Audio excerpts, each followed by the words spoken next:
Welcome back to AgriTalk at Husker Harvest Days, Grand Island, Nebraska. Joining us now is Steve Knodle, Corn Traits Marketing Manager for Monsanto. We've been trading Central Illinois stories. We're both from Central Illinois, so home is pretty close by for both of us. Yes, it is. We're both from the Midwest, and a lot of similar feelings and discussions when we get out here in the Nebraska geography. You know, whether in Illinois, Iowa, Indiana, or throughout even the Cotton Belt, talking to farmers, the conversations are usually pretty similar. Talk about new technology, and yield comes up every time in those conversations as well.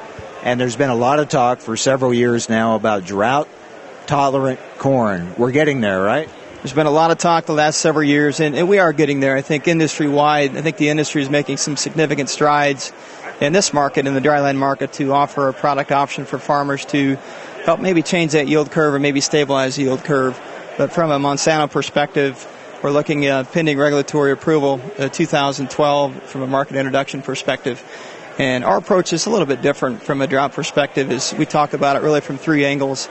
We talk about it from a plant breeding perspective, and we've seen some very nice benefits and advantages with our germplasm over time in this geography just from a breeding standpoint. Then we have a biotech event we'll be introducing in 2012. So we will be the first to the marketplace to offer farmers an event that's actually transgenic, and it really helps the plant stabilize the yield potential, and it helps the plant utilize water differently. And we'll also be weaving in some agronomic systems approaches, looking at different plant populations, different row spacings, really to take those three elements together with plant breeding, biotechnology, and agronomic systems, just to really help farmers manage risk in this volatile market that we live and work in every day. And what are we seeing? What can they expect from this drought-tolerant corn as far as the quality of the corn, ear size and the filling out of those ears? What are we seeing with the kernel quality, things like that? We're still evaluating that. So we've had a lot of our work is done in Gothenburg, Nebraska, and we have rigorous trials on how the technology is performing.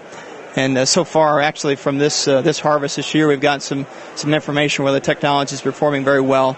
We're seeing less aborted ears per plant and more kernels per ear. And farmers always ask, well, what does that mean for yield?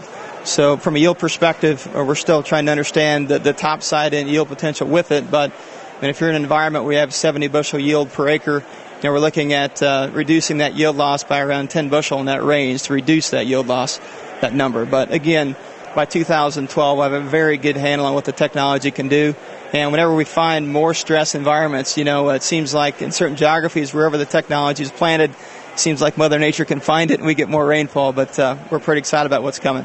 What if you plant a drought-tolerant variety or hybrid, though, and you wind up in a very wet year?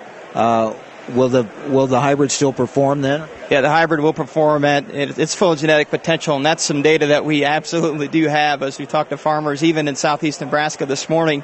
They were telling us all the rainfall that they've actually gotten. So we do know that there isn't any yield issues at all when you get adequate rainfall. We're most excited about when you stress that plant, how that gene really interacts to help stabilize that yield potential for the farmer in the parts of the dryland market in Nebraska, parts of Kansas and Colorado in 2012 to 2013.